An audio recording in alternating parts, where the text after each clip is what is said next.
Look at this picture. This is the house where I was born in 1986. I lived the first 11 years of my life in that house, right in this village. Needless to say, I was born into poverty, extreme poverty, if you like. I've told you the story of how I escaped poverty many times on this channel, so I don't want to repeat that today. Because it's boring. Instead, for this video, I looked into different scientific data, consulted a few books written on the subject of poverty, and I used my personal experience to explain 5 reasons why poor people often make bad decisions. I then suggest what you can do to escape poverty if you happen to be poor. Listen, this video won't blame poor people for their poverty because poverty is like HIV. Yes, many people who are HIV positive are 100% responsible for the disease, but many others got infected from their mother's womb. They received unsterilized blood transfusions or other things of such nature. It isn't your fault, sweetheart. In the same way, while many poor people are responsible for their poverty, many others are poor for countless other reasons, which they have no control over. Now, let's look at 5 things that happen in the brain of a poor person which pushes them to make bad decisions. In 1958, the American anthropologist Oscar Lewis traveled to Mexico City to study poverty, and in January of 1969, he published his finding in a book titled 5 Families. What Lewis found was that, like people, genotypes, or skin colors, poverty is perfectly inheritable. Lewis called this the culture of poverty. According to Lewis, people born and raised in poverty naturally learn the habits and behavior which made their parents poor. Hence, these people often make bad decisions not because they want to, but because they don't know any better. On page 199 of his book, Oscar Lewis wrote, and I quote, "The subculture of the poor develops mechanisms that tend to perpetuate it, especially because of what happens to the worldview, aspirations, and character of the children who grow up in it." For example, if your father becomes poor because he spends all his money on drugs, clothes, or cars, this 2016 study suggests that from age 3 or 4, you started learning from him by simply observing him. To me, who taught you how to do this stuff? You, all right? I learned it by watching you. Parents who use drugs have children who use drugs. According to this 2014 survey of 50,000 American families, by the time you're 9 years old, many habits you learned from your parents have already taken root inside you. That means by age 9, your poor uncles have taught you how to blame the government, and you've inherited that. Your poor mother has taught you how to avoid risk and be careful, and that has become a part of you. Your poor father has taught you how to spend the money you don't have, how to pray for luck, and how to have faith in lottery tickets. We need to buy my lottery tickets at night. So, what happened to most people born in poverty is that long before they're aware of their existence as humans, their brains have already been programmed to be poor. Hence, these people make bad decisions on autopilot. What I just explained now is the first reason why many poor people make bad decisions. What you need to do. From my personal experience as someone born into poverty, the best way to overcome all the wrong habits you've been taught is to accept that your foundation is faulty. You have to accept the fact that you've been taught the wrong things all your life. Then start listening to people with different worldviews. In my case, I simply stopped listening to the advice of poor people, and that meant everybody in my family. You're such a bastard. I started reading books by people who understand money and have made a lot of it. Listen, no magic will happen if you start doing this today. But as time goes on, you'll start having new habits that will improve your finances. Now that we have talked about how being born in poverty naturally programs your brain to make bad decisions that lead to poverty, let's talk about how living in poverty reinforces the tendencies which make you continue making bad decisions.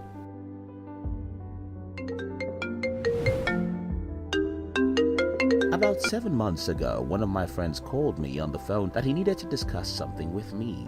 He stopped at my home while returning from work and announced to me that he needed me to give him a loan so he could buy a car.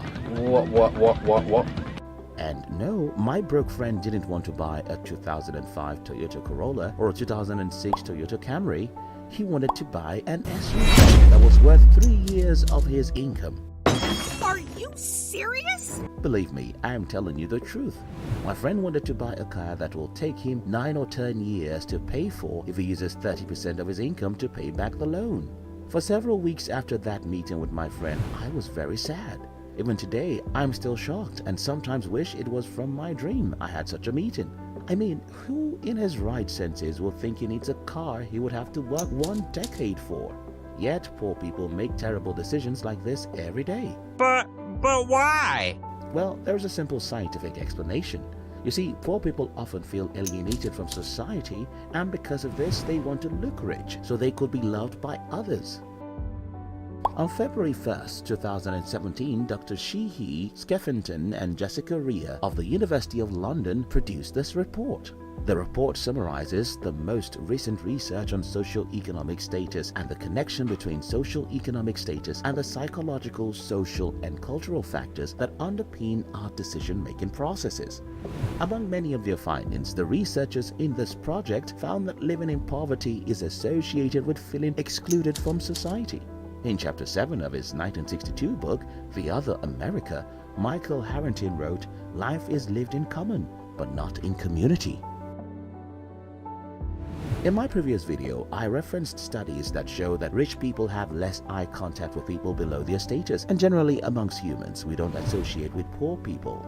Since humans are social beings, people living in poverty are under great temptation to look rich so they would be respected or treated well by others. This unconscious desire is the reason why poor people would buy the house they can't afford, the clothes they can't afford, or even the cars they can't afford. What you need to know. Allow me to use another simple analogy for poverty.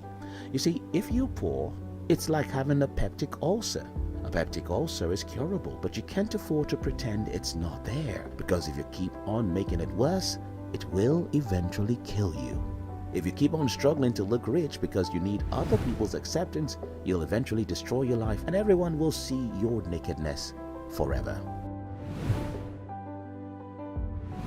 On 26 April 2016, Dartmouth College published this study. The study reported on probabilistic decision-making following prior-based knowledge of failure in similar situations.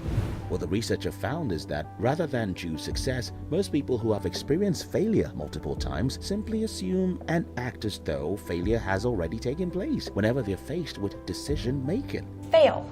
I don't want to fail. Again. Okay, let me explain how this works in the brain of a poor person. So, say for example, this guy was born to poor parents.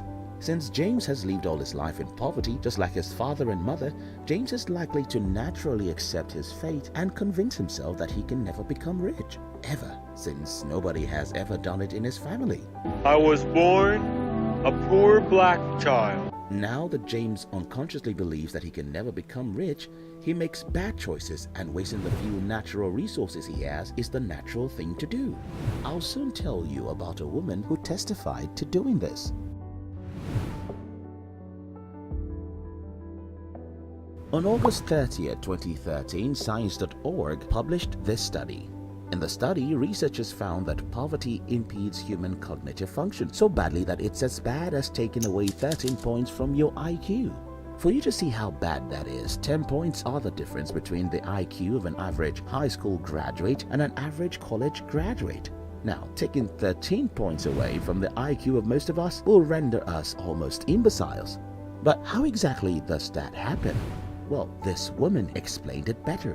In her 2013 article on Huffington Post, Linda Tirado wrote, "I never get a day off from work unless I am fairly sick. It doesn't leave you much room to think about what you're doing, only to attend to the next thing and the next thing."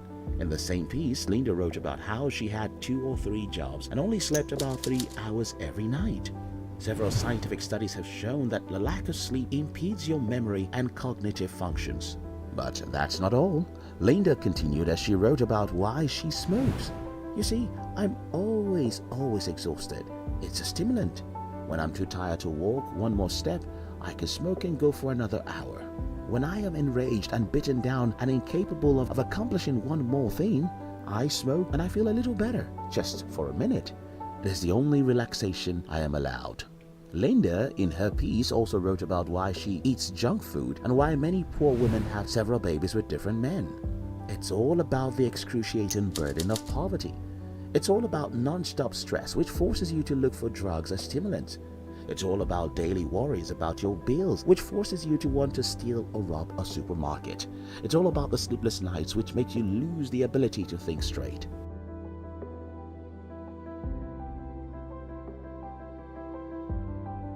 Another reason why poor people make bad decisions is that they often have fewer pleasures compared to well-to-do people. Hence, they are tempted to abuse the few pleasures they could get a grasp on. Think about the woman I just told you about.